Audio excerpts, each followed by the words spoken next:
Vamos com a nossa programação e já falamos com você, revenda, desenvolvedor e empreendedor.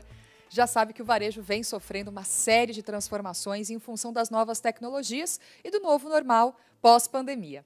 O comportamento do consumidor, lojas físicas versus lojas online, meios de pagamento e inteligência artificial são algumas das tendências que o Lúcio Leite, diretor na Teutec, Ibevar e Abicom, traz para a gente agora. Seja bem-vindo, Lúcio. Bom dia. Bom dia, Dani. Tudo bem? Tudo certo. Obrigado aí, é um prazer estar aqui com vocês e espero de alguma forma poder contribuir e somar com esse grande evento. Excelente. Então a gente pode começar com a sua apresentação. Legal.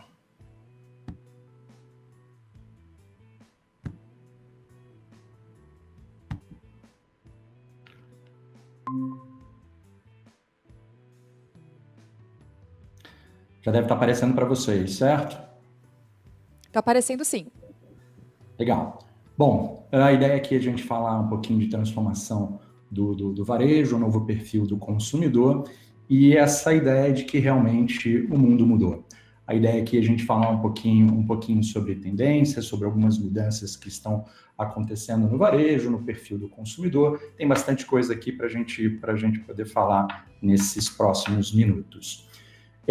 Eu digo que assim, é preciso repensar o varejo, entender que a forma como devemos mapear o mundo e como a gente vai responder a essa mudança, ela é fundamental para a gente sair do outro lado, a gente realmente inovar e tornar os negócios cada vez mais competitivos. A gente já viu uma nova geração, estamos vivenciando uma nova geração completamente diferente, que já dá sinais e traz novos hábitos de consumo e um novo comportamento, criando aí uma necessidade imediata da gente reavaliar a estratégia, bem como os atuais modelos de negócio. Falando dessa nova geração, e aí a gente pode trazer aqui a geração Z como exemplo, é uma geração que já não liga tanto para carro como as gerações anteriores, né? Isso gera futuro impacto significativo nos atuais modelos de comercialização, por exemplo, de automóveis, e a gente já vê várias iniciativas nesse sentido. Então, me parece que repensar o varejo ele é fundamental para que a gente realmente saia do outro lado. Quanto à pandemia, a gente vem percebendo aí que aquelas empresas que entenderam a disrupção digital, iniciaram a sua própria jornada, a gente diz que são aquelas que vão sair da pandemia muito melhor do que entraram, né? E aí, para a gente poder traçar um paralelo com tudo isso e fazer essas conexões, eu gostaria de antes organizar algumas ideias, até para a gente poder ilustrar melhor algumas mudanças ao longo do tempo. E aí, a partir de 1995, a gente começa a ver o quê? A gente começa a ver a tecnologia da informação se consolidando dentro das empresas. Na sequência, enveredamos aí para o marketing digital e para o mundo online. Começamos, então, na sequência, uma jornada para a transformação digital, até chegarmos hoje com o que chamamos de economia digital. Do ponto de vista das gerações, a gente vê aí a geração Z que eu comentei no início, mas as anteriores também, como os millennials, que também sofreram mudanças significativas ao longo desse período. E hoje a gente vive o que chamamos de sociedade digital. Então, eu tenho hoje uma sociedade digital e uma economia digital, com novos comportamentos, novos hábitos, mudanças na forma como nos relacionamos e aprendemos. E aí, a gente traz aqui alguns exemplos, as carteiras digitais, que hoje já já é atual, não é mais uma tendência. A gente já personaliza as nossas músicas e aí a gente traz, por exemplo, o Spotify da vida, a nossa forma de comunicação através de um WhatsApp, a gente já usa o Waze há bastante tempo. Enfim, temos hoje uma sociedade altamente digital dentro de uma economia digital. E aí, com relação à geração Z, que são aqueles nascidos, né, entre 1995 e 2010, esses que já estão empoderados de alguma forma nesse mundo digital já somam hoje aproximadamente aí mais de 30 milhões de pessoas, ou seja, não dá para passar despercebido por tudo isso, né? E aí, um terceiro ponto, a gente, dentro desse mesmo período, a gente vê o quê? As empresas disruptivas, alguns líderes provocando mudanças importantes e até hoje continuam inovando, ditando regras e impactando diretamente todo um cenário econômico. Então, se a gente pegar aqui, por exemplo, o caso da Amazon, que lá atrás, em 1995, vendeu seu primeiro livro online, e de lá para cá, ela vem promovendo uma grande revolução no varejo, sufocando, inclusive, protagonistas da loja física. E, de repente, eis que ela, ao longo de todo esse tempo, agora decide também sair do online e ela vai para o mundo físico. A gente começa a ver as lojas da Amazon Bookstore, a gente vê a compra da Whole Foods pela Amazon e, recentemente, o anúncio da empresa dizendo que vai colocar algumas lojas, que coloca a sua marca agora, provavelmente em alguns espaços físicos. Do ponto de vista de Apple, também é importante a gente trazer isso dentro desse contexto. Uma empresa que em 1997 teve Steve Jobs retornando a empresa à beira de uma falência, com sua genialidade 10 anos depois, revoluciona o mundo com o iPhone, promovendo mudanças essas significativas no comportamento da sociedade, desconstruindo modelos de negócio altamente estabelecidos, né? E aí a gente chega em 2020, com uma pandemia. É uma pandemia essa que ela traz novos desafios já existentes, mas o fato é que, quando a gente começa a olhar para tudo isso, né, para a sociedade digital, para a economia digital, a tecnologia mudando o comportamento, né, transformando esse comportamento humano, a gente não tem como deixar isso desconectado, tá? Bom, eu vinha dizendo, muito antes da pandemia, que tinha uma grande tsunami chegando. Algumas empresas já davam sinais fortes de mudança e queriam passar por cima da concorrência. Então, a gente vê posicionamento muito fortes de uma Americana, de um Mercado Livre, a própria Amazon no Brasil, Magalu. Porém, infelizmente, para muitos outros, o impacto ele foi devastador. Há quem diga que toda empresa deverá ser uma empresa de tecnologia na sua essência, que toda empresa precisa ter a tecnologia, ter a TI no centro da estratégia. Então, imagine o seguinte, eu tenho uma empresa em que, na sua essência, ela é uma empresa de tecnologia, mas que no final do dia ela vende hambúrguer, ela vende roupa, ela vende cosméticos. O que a gente quer dizer com isso? A empresa continua com o seu business normal, aquele que realmente ela possui, mas toda a sua estrutura como uma empresa de tecnologia. Colocar a TI no centro da estratégia é fundamental para atender as demandas de negócio. A tecnologia, ela não pode mais ser vista como custo, ela é essencial, ela é estratégica. E aí, como eu disse, aquelas empresas que iniciaram a sua jornada digital são aquelas que vão sair da pandemia melhores do que entraram. Falando um pouquinho de disrupção digital, é importante a gente entender que a gente precisa entender as mais variadas formas de inovação. As empresas precisam entender no seu mercado também as mudanças e os impactos na sociedade. Essa imagem, por exemplo, ela nos mostra o quão cada setor é mais ou menos disruptivo. Quanto mais próximo do centro, menor a capacidade de reação do setor. Isso é um estudo que foi promovido alguns anos atrás pela Digital Vortex. Existe aí um livro, inclusive, sobre isso. Eu aconselho aqueles que não conhecem esse trabalho que leem esse livro. Ele tá aí nas grandes livrarias também.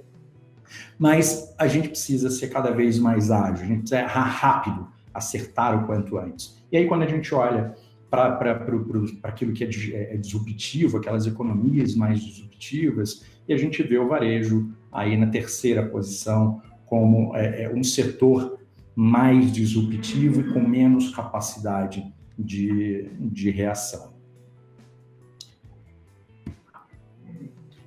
Quando a gente olha do ponto de vista do que está acontecendo, né, por trás de tudo isso, dessas economias disruptivas, ela acabou abrindo espaço para novos competidores, novos modelos de negócio. Então, quando a gente olha para a Amazon, por exemplo, no Brasil, o que a gente enxerga? A gente já viu que ela já se resolveu muito bem. Ela está no Brasil há anos aqui. Recentemente, a gente viu aí ela disponibilizar a Amazon Prime, ou seja, isso é um reflexo de o quão ela se resolveu no Brasil. A gente tem aí uma questão muito forte do ponto de vista fiscal, do ponto de vista legal, a própria logística no Brasil, para você colocar uma operação dessa, onde consigo colocar os benefícios de uma Amazon Prime para o consumidor, realmente tem muito trabalho aí por trás e precisa ser resolvido. Competidores de entrega, a gente hoje já tem uma mudança no comportamento com isso, então imagina que hoje você pede um iFood e não mais aquele hambúrguer de uma marca XPTO. A gente vê que, eu vou pedir um iFood mais tarde, né? Ontem eu pedi um iFood. Então, são coisas que realmente, tudo que vem acontecendo nesse cenário disruptivo, ele vai abrindo novos espaços. Marketplace, que agora ele é uma ferramenta extremamente importante, seja para o pequeno varejista, seja para o médio varejista, até para o grande varejista, espaços aí como Magalu, Americanas.com, o quanto o Mercado Livre vem se posicionando no Brasil, é uma grande realidade. No ano passado, se eu não estou enganado, em outubro do ano passado, o Mercado Livre, ele dentro de um relatório, ele divulgou que mais de 5 milhões de pessoas compraram pela primeira vez na internet. Isso é uma informação extremamente relevante, porque essas pessoas vão continuar comprando. Elas degustaram aquilo ali pela primeira vez, elas provaram que comprar online e receber aquela caixinha em casa no dia seguinte, ela é uma experiência extremamente importante. E eu brinco, tem muita gente que está acostumado com alguns webinars, algumas palestras que eu faço, em que eu brinco, eu uso a minha mãe como exemplo, né? Ela até então, ela nunca tinha comprado online, talvez se enquadre aí nessas 5 milhões de pessoas do Mercado Livre, mas hoje ela vê o valor de ela fazer uma compra rápida online, sem precisar sair de casa e, de repente, chegar no dia seguinte uma caixa com que ela precisa. Isso tem um valor gigante para o mercado, né? Uma outra coisa importante, outros modelos de negócios a gente viu chegando no Brasil, a gente viu realmente se posicionando cada vez mais forte, um quinto andar, uma Kavak, que é uma startup mexicana que chegou no Brasil. Bom, o cliente espera que ele tenha mais experiência. A forma como compramos, aprendemos, nos engajamos com as marcas, tudo isso está mudando, né? Queremos viver mais experiência e conveniências, queremos muito mais rápido, mais personalizado, menos atrito. Comprar muitas das vezes nos dá uma sensação de prazer, né? Porém, no final da jornada, termina numa fila para fazer um pagamento, coisa que ninguém gosta muito disso, né? Então, fila para pagar é atrito, 6 minutos esperando o Uber hoje já é atrito, ninguém quer mais esperar 6 minutos, a gente cancela. Problemas de entrega, frete pago, tudo isso é atrito. Hoje a gente já procura quem entrega no dia seguinte e com frete grátis. Tudo isso para proporcionar uma experiência no varejo, devemos pensar na jornada do consumidor. Hoje o consumidor ele está no controle do avião, ele decide onde, como, quando ele quer comprar e está disposto a pagar mais por melhores experiências. Eu acho que esse aqui é um grande ponto que a gente precisa se atentar. Ele está disposto a pagar mais por melhores experiências. Tudo bem até aí, Dani? Tudo certo, mas eu acho que cabe um comentário aqui, ou no caso, uma pergunta. Por favor. Estão me ouvindo? Tá tudo certinho? Então, beleza. Agora, é que a produção estava fazendo assim, então agora a gente fala. Então, vamos lá. Tá correto dizer que quanto maior a experiência, maior a percepção de valor daquele produto ou serviço, ou seja, o cliente ele está disposto a pagar mais, do jeito que você comentou, né, sobre a gente, no caso, pede um iFood, mas também a gente vê o frete grátis quando a gente está em outra plataforma, sei lá, um Mercado Livre. Sem dúvida, Dani. E é muito legal porque, assim, a gente precisa pensar na experiência. Ela precisa vir na frente de tudo isso. O preço de um produto ou um serviço, ele acaba sendo um reflexo da percepção de valor daquela experiência e conveniência. Hoje, o que a gente quer no final do dia é experiência e conveniência, e se isso me trouxer uma sensação de prazer, uma sensação de felicidade, sem dúvida nenhuma, o preço é uma consequência e muitas das vezes a gente está disposto, sim, a pagar mais. Faz sentido? Super sentido. Obrigada pelo esclarecimento e vamos. Sua apresentação está realmente assim, bom, todas aqui da parte da manhã, mas a sua está realmente trazendo vários pontos interessantes a serem pensados, porque muita gente, claro, é lojista, enfim, é empreendedor, mas também a gente é consumidor, né? Então a gente se identifica com todo, no caso, esse conteúdo que você está passando para a gente. Legal. E o que a gente precisa pensar é a mudança, ela vem de todos os lados, né? Ela vem do consumidor, ela vem do mercado, ela vem do varejo, ela vem do governo, enfim, é uma série de coisas, por isso que é importante a gente olhar de uma forma mais holística. E quando a gente fala de experiência, eu acho que talvez aí, pelo menos para mim, a primeira pessoa que vem aí na mente seria o Steve Jobs, onde ele já trazia essa ideia lá muito lá atrás, né, que a gente deve começar primeiro com a experiência do cliente. Ele que tinha uma obsessão muito grande por isso. A gente poderia falar também de Jeff Bezos da Amazon a respeito disso, mas eu vou acabar focando nele aqui porque, assim, tem um ponto extremamente importante aqui. Em 1996, a Business Week ela trouxe uma matéria de capa de uma possível falência da Apple. E aí, em 1997, Steve Jobs retorna à Apple a 90 dias de decretar a falência da empresa. Existe ali um aporte de 150 milhões de dólares da Microsoft sobre a Apple. E aí, a revista Time traz também uma matéria de capa a imagem do Steve Jobs ao telefone com Bill Gates, agradecendo e com uma frase que à época viralizou, né? Ou seja, o Steve Jobs falando, agradecendo ao Bill Gates, obrigado, o mundo é um lugar melhor. Então veja que ele saía daquele momento sendo ajudado por até então aquele que era o seu rival, ele é ajudado a sair do outro lado e transformar aquela empresa, e ele, trazendo isso para dentro de casa, dizia que precisamos deixar de lado essa ideia de que para a Apple vencer, a Microsoft precisa perder. A gente precisa olhar muito para isso também, né? E aí a gente vê cenários como esse. E aí a foto da esquerda, se eu não estou enganado, ela é uma foto da época do iPhone 4. A da direita já é do iPhone 11. Então veja, olha que coisa formidável, né? Eu acho que isso é de uma genialidade. Quem não gostaria de ter na porta da sua loja pessoas fazendo fila, desejando o seu produto? A gente precisa muito olhar para essas experiências, né? Isso se chama experiência, é colocar o cliente na frente de qualquer coisa, é gerar sentimento e desejo pela marca. A experiência nos leva a ter uma percepção de valor diferenciado, Dani, que foi o que eu comentei antes, né? Em que, em alguns casos, eles nos levam à paixão pela marca. Então, a gente precisa muito olhar para tudo isso. O que a gente tem com o que aconteceu com a Apple?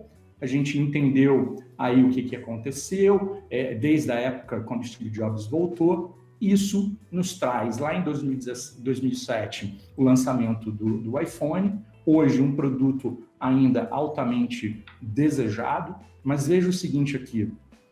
Se a gente olhar hoje no Brasil, um iPhone, um kit iPhone top de linha, ele sai por quase 18 mil reais. Veja que é uma experiência, é um produto de desejo e ao mesmo tempo um smartphone com um valor altamente elevado, né? Então a gente precisa olhar para tudo isso. O que eu tenho na sequência ainda, falando um pouquinho de Apple, terminando aqui esse gancho da Apple, o iPhone ele representa mais de 50% da receita da Apple. E por incrível que pareça, vem seguido por serviço e não para os outros produtos. O volume de usuários de iPhone nos Estados Unidos cresce ano após ano, desde 2014. A receita da empresa só cresce ano após ano desde 2008, deixando os demais players, todos eles para trás. Por último, o valor de mercado da empresa comparado junho de 2011 e junho de 2021, esse valor da empresa cresceu mais de 7 vezes. Ou seja, uma empresa que sai da falência, traz de volta um gênio e transforma a empresa, transforma o mundo, transforma modelos de negócio, né? Então, o cliente continua comprando o iPhone mesmo que mais caro, né? Volta para a questão do varejo, a importância da gente estruturar e organizar essas ideias, né? Então, a gente fala aqui de quatro pilares extremamente importantes: conhecer o seu cliente, desbloquear o poder dos dados, empoderar o colaborador com ferramentas e insights, é ele que está na frente do seu cliente, e também a questão da segurança, que precisa ser a base de tudo isso. A marca precisa gerar confiança e mostrar que cuida dos meus dados. Os dados, eles são extremamente importantes para gerar insights. Então, eu gero os meus insights baseados em dados. O poder que o dado tem, por exemplo, ele é o que vai trazer essa inteligência para o negócio, mas eu preciso entender que eu preciso pegar o dado, transformar isso em uma informação, transformar uma informação em informação relevante para o negócio e gerar insights para o meu negócio, né? Então, se a gente olhar, por exemplo, o caso da Amazon, que traz aí uma experiência super bacana, ela é capaz de fazer isso pela capacidade que a empresa tem de transformar os dados em insight. Isso vira experiência, que vira receita também. E para que tudo isso, né? Para que eu preciso realmente disso? Quando a gente fala em repensar o varejo e ter um varejo mais inteligente, o que a gente chama de smart retail, falar de inteligência de negócios, o que a gente quer? A gente quer engajar o nosso cliente, a gente quer gerar novas demandas, a gente quer aumentar o ticket médio, aumentar a fidelidade, estimular as compras, né? Incentivar a recompra. Isso tudo é engajamento com a marca. Outro ponto de atenção aqui, que não é mais tendência, já é uma realidade, é a questão cibernética. Os ataques massivos, eles estão aumentando de forma significativa na pandemia. Os crimes, eles estão cada vez mais sofisticados. Recentemente, a gente viu a JBS nos Estados Unidos, teve 4 fábricas sequestradas e foi preciso pagar 50 milhões de dólares para reaver o controle das fábricas. Todos os dias, empresas e governos estão sendo atacados, e agora não é mais se a minha empresa será atacada, mas quando e como ela será atacada. Tudo bem? Tudo certo, mas acho que também cabe a gente falar que frequentemente, né, saem na mídia muitas notícias sobre justamente isso que você está falando, que são os ataques cibernéticos, né? E recentemente a gente teve um caso de alta repercussão no varejo. Então eu queria saber se existe alguma relação da pandemia com o aumento de ataques cibernéticos.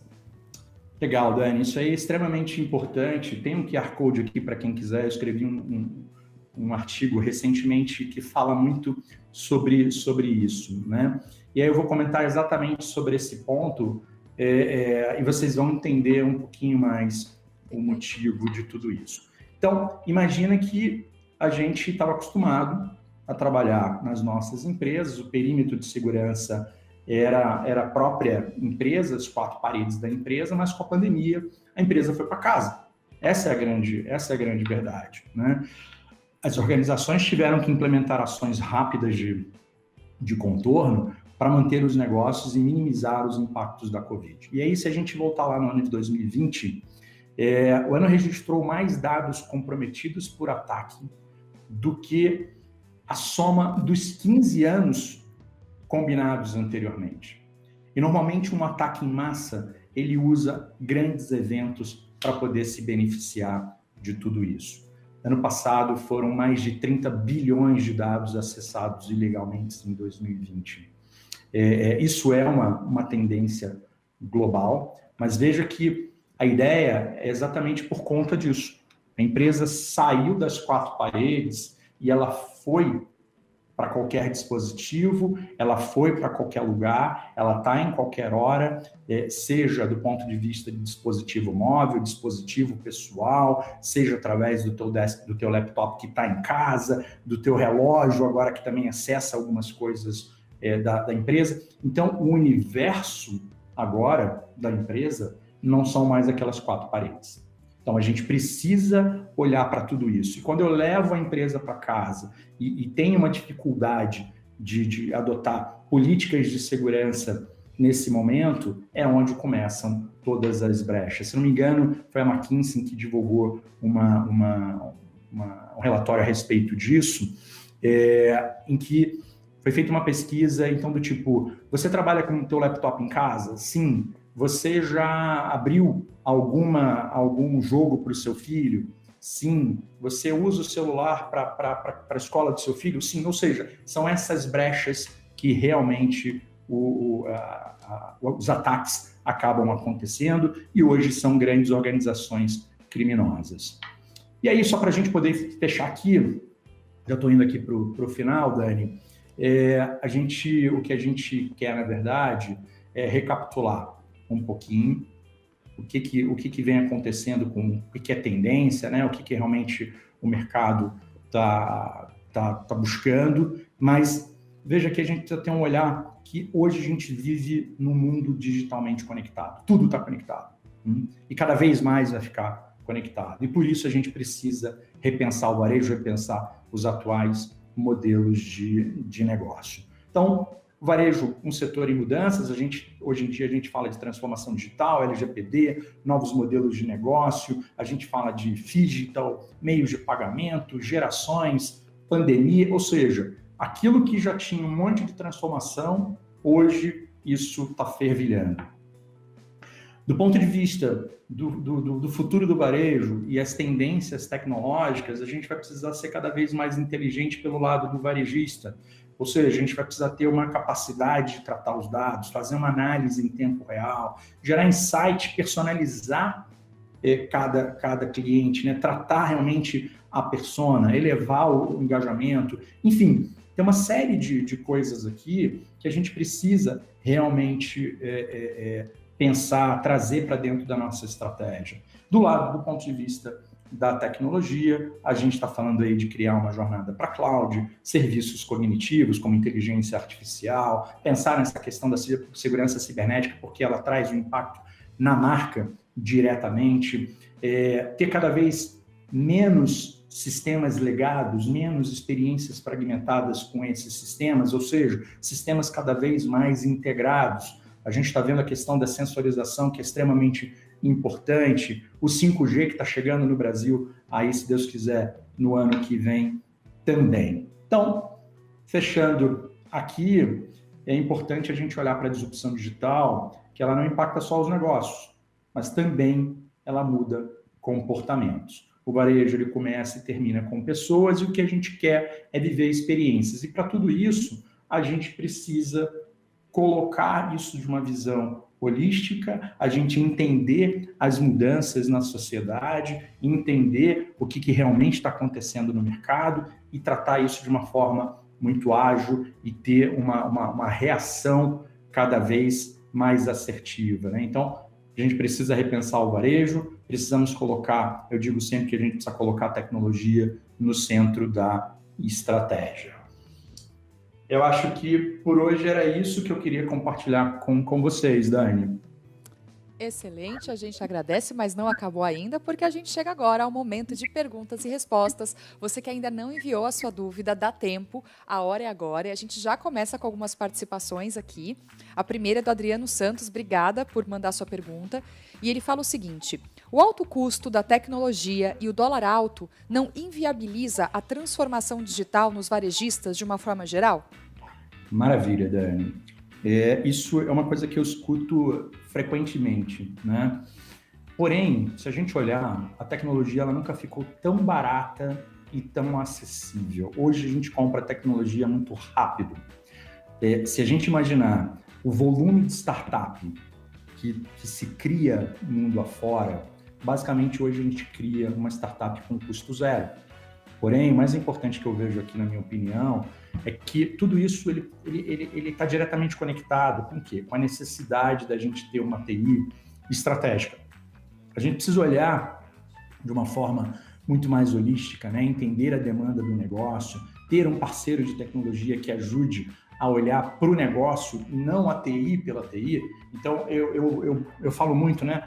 O importante não é vender um Wi-Fi pelo Wi-Fi, não é vender um data center pelo data center, mas qual a importância daquilo ali para o negócio. E para isso a gente precisa colocar os recursos corretos, maximizar, mas a tecnologia ela nunca foi tão acessível e tão barata como hoje em dia. Talvez esteja faltando essa conexão um pouco melhor, né? De como eu trago a demanda do negócio, o problema do meu negócio, e aí sim eu trago a solução correta, mas de uma visão muito mais holística, muito mais 360.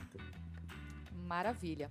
A nossa próxima pergunta aqui é do Carlos Gomes, obrigada pela participação. Ele fala o seguinte: diante dessa onda de compras online, nós da automação comercial, que entregamos valor agregado através da nossa consultoria, serviços, assim, etc., como que a gente pode, como a gente deve se posicionar? Legal.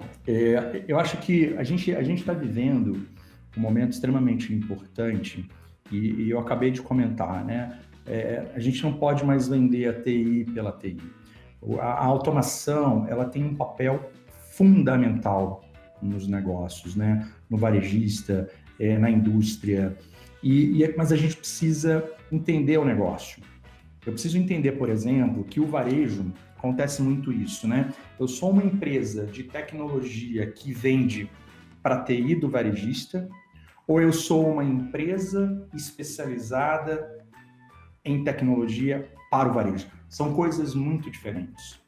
E o que a gente precisa cada vez mais é verticalizar, é entender realmente as dores daquele setor.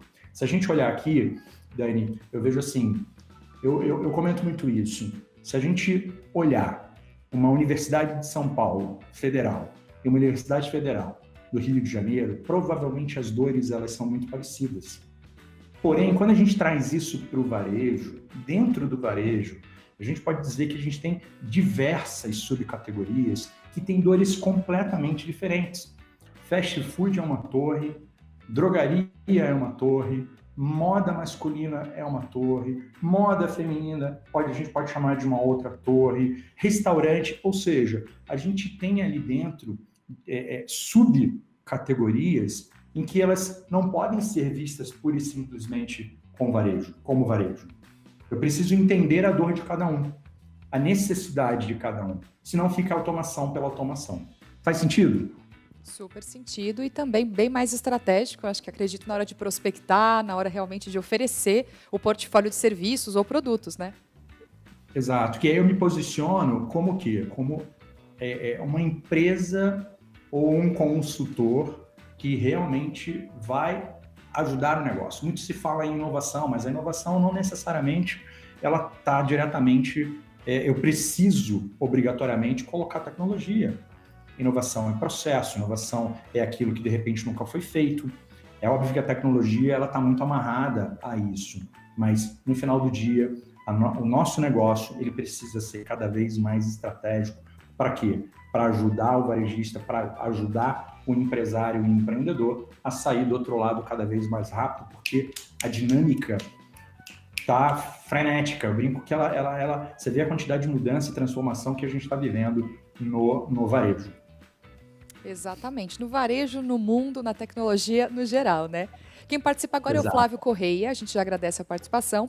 E ele pergunta o seguinte: com o comportamento mudando e com o aumento significativo das vendas via canais digitais, né, como você comentou na sua apresentação, o que se espera, né, o que a gente pode esperar das lojas físicas?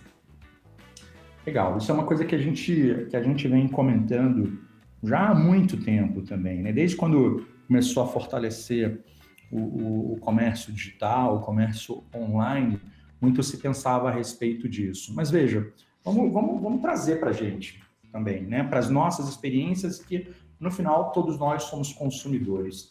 A gente gosta de entrar numa loja física, a gente gosta de ter uma experiência diferenciada. E a loja física, ela é capaz de estimular todos os sentidos.